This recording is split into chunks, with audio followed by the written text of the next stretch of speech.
I mean, the judges, it was tough, wasn't it? They wanted to keep out of the way for this one, but it was really, really tough. But I'm not going to keep it going any longer because I know that you want to know who's won, right? Yeah.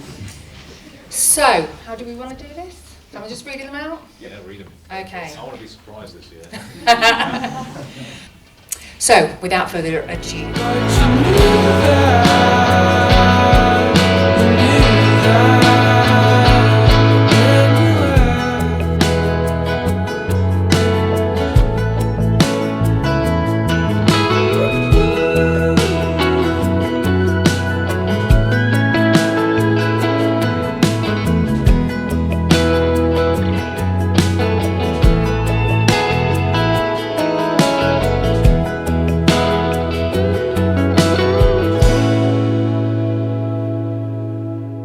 Now, if you've been keeping up with the rest of the behind the scenes series, we'll have just covered the ending of the filming, and you'll have seen kind of what it meant for everyone involved to finally finish such a big project. And for me especially, it was such a big part of my life, but it was kind of only just beginning once we'd finished filming. And then once that was done, I was kind of free to be kind of in my most creative state. It became a fact that I have everything here I need to tell the story, and I have everything I need to kind of create the final film. And it was I just had to find the time and find the right way that I was going to do that. So obviously the first step was to offload the immense amounts of footage from CFAS cards, SD cards. Everything that we'd captured on the days of filming had to be backed up multiple times. I had two 1 terabyte drives that were exclusively dedicated to the film, one which had all the media used in the film, and then another one which was an exact copy of the first one in case I lost anything or in case anything failed or whatever, because after all the effort that was put in, I could not afford to lose anything. And then the very first thing I did was open a DaVinci timeline and make sure that I had all the things organised by day and by camera. So I had all the Blackmagic footage from day 2 and all the Sony footage from day 2 in separate folders, and then all the sound, to make sure I had everything marked up and make sure I could kind of edit in the fastest and most efficient way possible and not be stuck for ages trying to find the next shot, because then I'd have kind of lost my train of thought of where I was going in the edit. And then the main kind of structure to the editing process would be I'd sit with a script, look at what scene was coming up next, and I'd put in all the takes from that scene and make sure that just I watched through them and I knew exactly what happened in each angle, because this would kind of impact my choices of what to use in the final edit. Because if there's a really good facial expression or a really good way the line was said in one of the specific takes, I knew that would be the one I'd want to use in the edit. And then I would find the sound, because it was all externally recorded, and sync it all up, make sure that I had each shot of each scene together, because the way we shot most of it was in coverage. So we would do a scene from a wide angle, do a scene from a close-up, do a scene from another close-up, and run each scene and each section of dialogue a couple times from different angles, to make sure, one, we got enough coverage of the scene to make sure that the edit stayed interesting for people to watch, but also to get kind of the nuance in each little details, because every time the actors did the take, something would change, something would improve. So the more times we did it, obviously the better the performances would get. And this obviously had its downsides, because it sometimes made cutting quite difficult, because they may have said the words in a different order the next take, which meant choosing where to cut to a different angle had to be quite carefully thought out to make sure it felt natural and felt like the conversation was moving how it should be. But overall, this was a really fun process. I used the feature of having different timelines in DaVinci Resolve, so that after I'd put each scene in, selected all the angles, synced up all the audio, they could be stored in a separate timeline together, so that I never lost any of the footage. And I would go into that timeline, take out the bit I needed, paste it into the main one as the angle, and then decide what was going to come after that, move that in, to make sure that I kept all the original footage in one place, so that if I ever needed to change an angle, or if I ever needed to just access anything as a reference, it was all there in the same project with all the audio synced up. And this was really fun for me, but also ended up being quite tedious. I spent about 40 hours editing kind of just watching the same bit over and over again, checking how the pacing felt, checking how it flowed, checking how each scene transitioned to each other. And you also notice a couple of things that you don't notice when filming. So there were some shots that were completely unusable. There was one, the worst one was one where I had my reflection just so obviously in the frame, and obviously there was nothing I could do about that. I tried to kind of darken the window to kind of tint it to get rid of it, but it wasn't working, and it was okay because we'd be able to utilize a different way of cutting between scenes.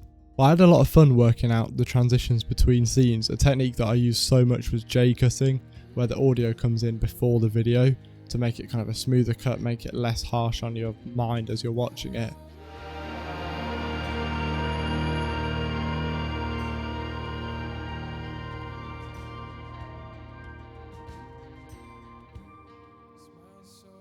Half an hour on the phone to LA and still no decision. A lot of the scenes will come to quite a quiet end, and then you'll hear the next conversation or the next piece of sound start underneath the scene before, and then the video will move into that scene and you'll kind of be brought back in sync with the audio.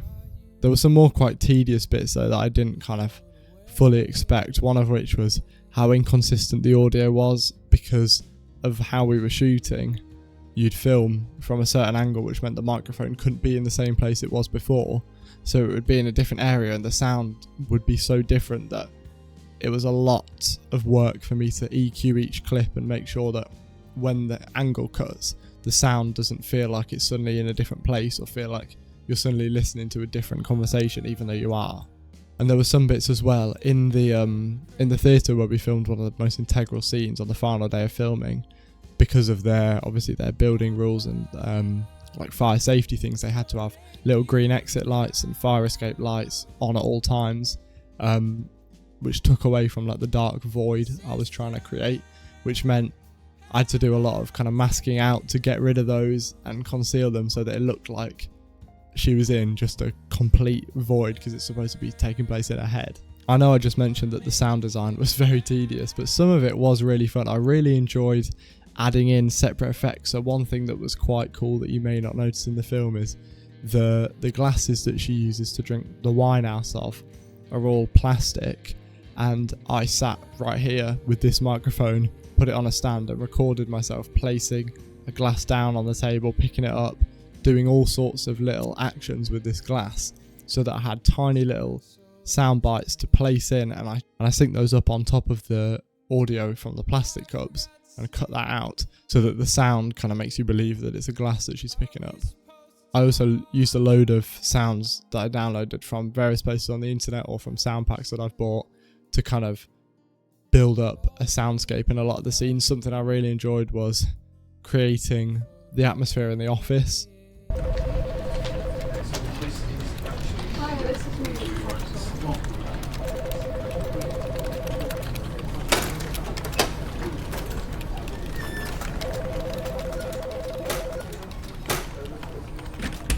I loved kind of the creative process of layering so many kind of phone call noises, people talking, keyboards typing, printers going off, you name it, anything that was happening in the office. Anything that you see happening in the office is made to feel so much more real by the sound going on around you.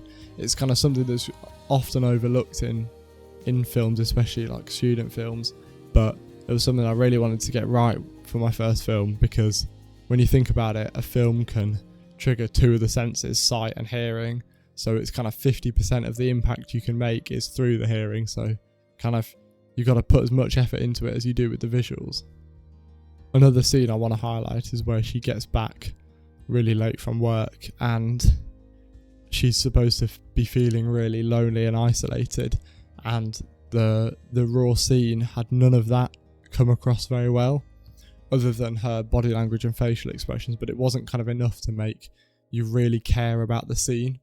So me and my assistant director Sam sat at the computer for ages and we layered maybe 20 sounds on top of each other.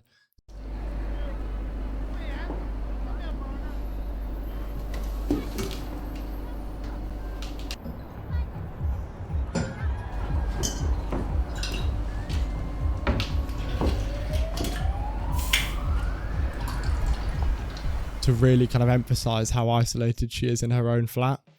We have sounds of nightclubs, sounds of people partying, drunk people in the street, buses and cars driving outside, so much kind of hustle and bustle, as if she's right in the middle of a big city and everyone's out. It's a Friday night and she's sat at home in the flat working, and a couple of people have picked out that scene and said it worked really well, which is really, really nice to hear, because it's I think one of the most effective uses of sound design in the film. Something that was quite difficult with that shot that I just mentioned where she's late from work, we filmed it all in one shot moving through different rooms in the flat, and the white balance of the lights is different in each room because we didn't have obviously the budget to light every single room at the same time with our own lights. So they're at slightly different Kelvin levels in the different rooms. So once you've graded the shot, the camera moves from kind of the hallway to the kitchen, and suddenly it looks really pink or really green. So in DaVinci Resolve, there's a lot of keyframes on that shot, and I have it keyframed so that as the camera's moving into a different room, the white balance slowly and gradually changes to make it look like it's kind of a consistent light level. And one of my favourite uses of effects in the film is there's an incredible shot which I'm absolutely in love with in the montage. It was kind of an idea on the back burner, didn't really know how it was going to work, didn't really know if it would make it into the montage, but I thought it would be a cool way of showing kind of the time passing while she's at work. So we had extras in the office walk across the frame, and then I masked them out using the magic mask in DaVinci Resolve, and made sure that the person came and covered the frame on the exact frame where you can't see anything behind the person. The video cuts underneath so that when they move along and reveal it, she's in a different position during the day, and I think it makes a really cool effect. And then the biggest, kind of most intensive use of effects, the thing that took me the longest and took the longest to render, was the kind of fantasy scene in her head, because not only, like I mentioned, did I have to get rid of all the fire exit signs or the fire escape signs, any kind of tape on the edges of the stage to mark so you don't fall off had to be got rid of, had to try and make sure you couldn't see any of the monitors or the speakers or anything that showed that it was in a building. So I did a lot of this using masking, whether I tracked a mask around each light source to then kind of create a clean plate and remove them by adding kind of fog in front of them or something, or just using a simple mask to add a heavy kind of vignette around the frame, so anything that isn't really bright, such as the character on screen, kind of teeters away into darkness.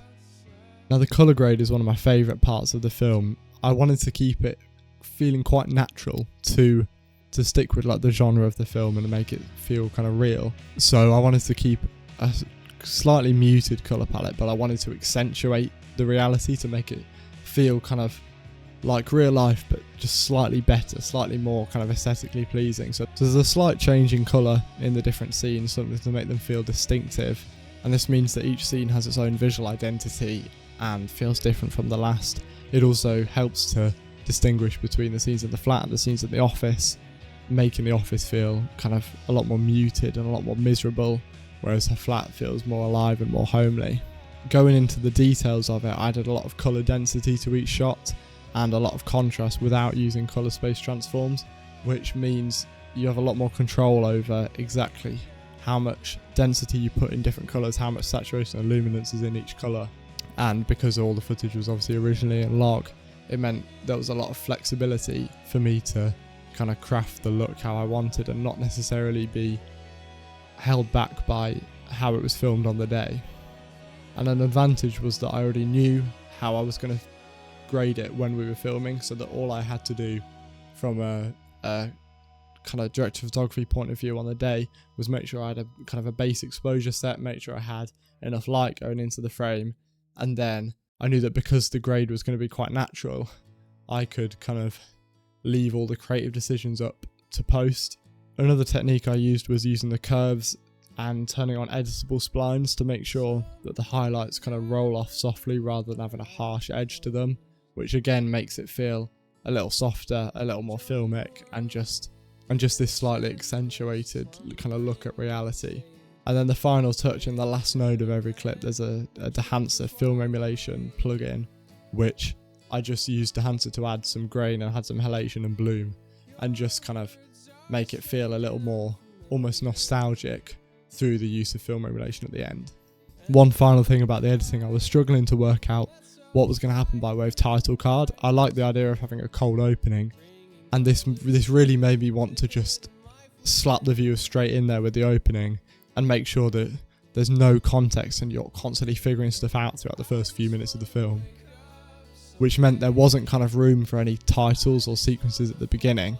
So a creative way we got around that was by putting the title of the film in to one of the shots. So as she's taking a sip of wine and replaying the conversation over in her head, you see the name of the film appear with a perspective warp on it as if it's part of the table, which I think is a really nice effect. Now after the base edit was done, I was going back and forth between me and Sam and Dan, my tutor and assistant director, making sure that they thought that there was nothing that could be improved. They thought that it all flowed correctly, because after I'd spent kind of a month and a half sat staring at it, I'd got it to a point where I kind of didn't really take in anything new every time I watched it, and I was very lucky to be able to get a load of opinions about it before finishing the edit permanently. I also composed some extra music for the film to fill in kind of silences and scenes that had less dialogue and felt like they needed something extra to it. And for that, I just sat at the piano and just kind of improvised some stuff until I got it sounding right, and recorded it straight into DaVinci while having the film playing in my ear and watching it on the screen to make sure that all the timings matched up correctly.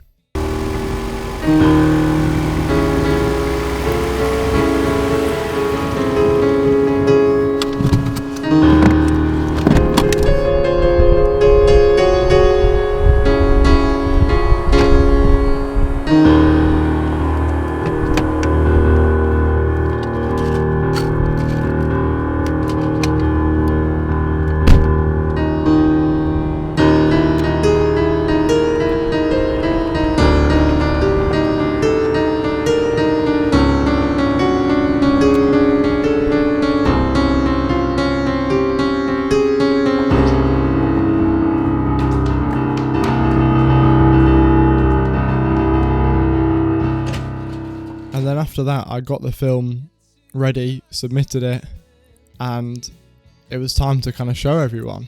So the college organised a film festival effectively to showcase the students' work, and kind of the best films get selected, get shown at the local cinema, and they do award nominations and stuff, just something to make it a little bit more fun and celebrate the achievements of everyone who's made a film. And as it was my first year, there was obviously no guarantee that the film was going to get in, but luckily everyone liked it enough and it got into the festival and we were able to see it on the big screen, which was something I was very, very excited and nervous for. What this meant, it was the first time I'd seen a lot of the actors and a lot of the people involved since filming, and they'd not really heard much because I tried to share the film with as few people as possible, which was really exciting because it meant the first time they saw the film that they'd acted in and saw the film that they'd dedicated so much hard work and time to was in a sold out cinema screening, which was pretty special, I think. I was lucky enough to have my film nominated for 5 awards. We got 2 of the actors, Sage and Tim, got nominated for Best Performance, and the film got nominated for Best Director, Best Cinematography and Editing. Now, I'd have been stupid to assume that I would have won anything because it was my first year. There was a load of second year films, a load of HE films in the festival, and I was kind of more than happy being able to see it on the big screen, and more than proud that we'd created something special that people were going to get to see and enjoy. And the fact that the effort in the cinematography, directing, editing and acting got recognised by a nomination was kind of more than I could have ever hoped for.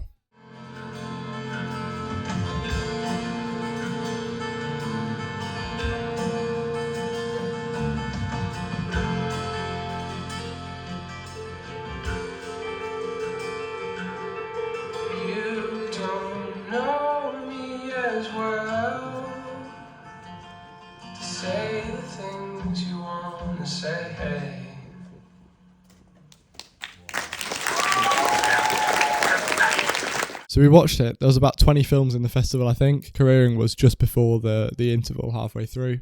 And it was so nice to walk out for an interval afterwards and be able to speak to all the people that have just seen the film for the first time, especially people that had no involvement at all and were just watching it purely from a enjoyment point of view, an entertainment point of view.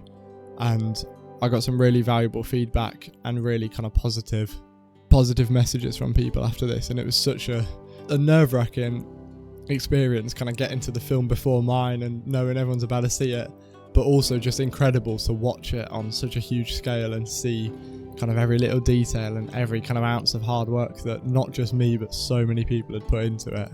And it was so special to sit with so many people that had helped make it happen and watch them enjoy the film in front of them and watch them see it for the first time, because I think I forgot that in my head it's so clear, and in my head it was so obvious how it was going to play out because I'd had the idea from months before filming. But for lots of the people involved, I was kind of telling them what we were going to film now, telling them how I wanted it to be, and it obviously wasn't as clear in their heads how it was going to play from one to the other. Vienna said to me, she said like that was not at all what she expected it to look like after she'd read the script, but she said it was incredible. So it was really interesting for them to be able to see kind of the final vision of what it was always meant to be. Right, ladies and gentlemen, boys and girls, I'd like to introduce our principal and CEO, Claire Foster.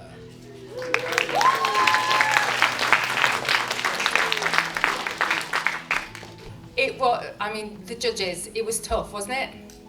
They wanted to keep out of the way for this one, but it was really, really tough.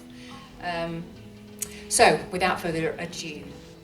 And then it got onto the awards, and it was incredible and nerve-wracking to sit and wait for the award nominations to be read out.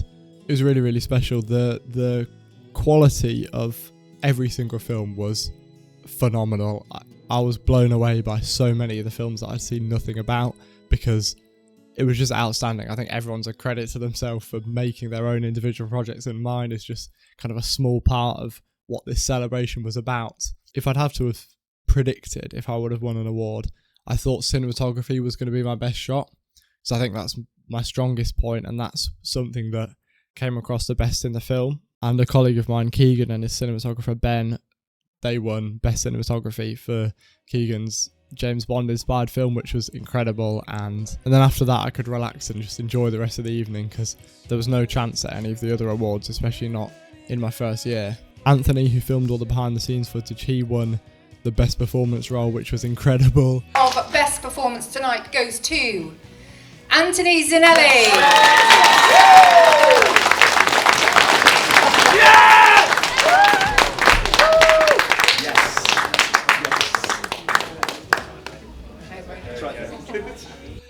He definitely deserved it. He acted in about 9 films, I think, and put his heart and soul into every single one of them. And like, I was so proud. I was like cheering on for him when he went to get his award, and it was just such a nice celebration of everyone's work. Everyone deserved the awards that they won so much. Best editing was won by Amelia in the year above me for her kind of horror film, which was incredible. Definitely deserved that. And then it got into best director, and the nerves came back a little bit, because everyone on my row turned and like looked at me, because I directed one of the films that got nominated. I think there were about 5 nominations for each category. And I remember being sat one seat away from Vienna, and every single award that got read out, she'd like turn and look at me, and it was and it ended up putting a fair bit of pressure on. And the best director for 2025 goes to... I nearly got it wrong. Charlie Atkinson for Careering.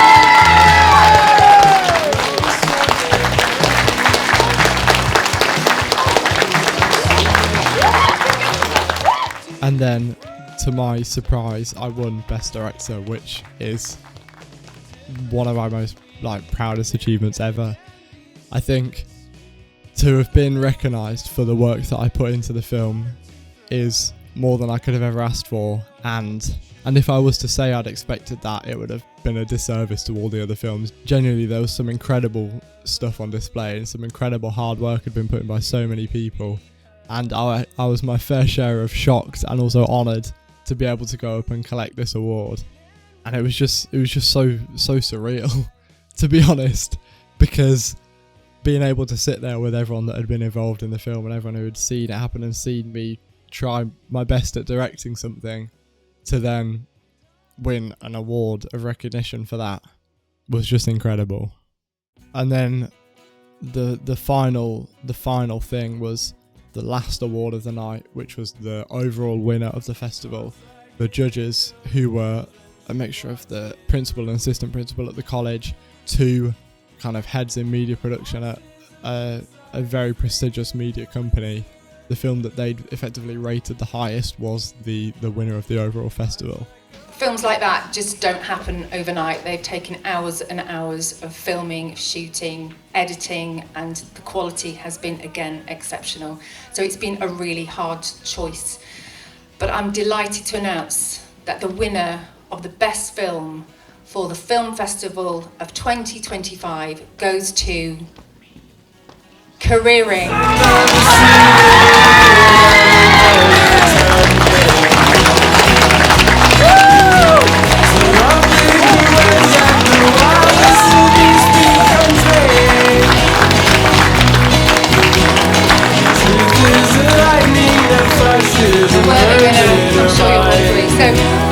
Thank you again.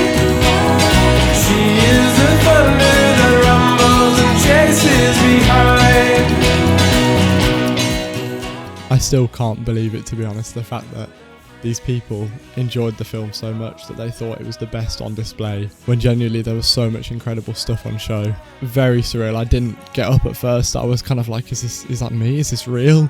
I'm incredibly grateful that Careering won Best Film at the festival, because the amount of effort everyone put into it, which you'll have seen from the other episodes of the behind the scenes, every single person that helped me create this film in any capacity deserved to have been part of something that is now effectively an award-winning short film.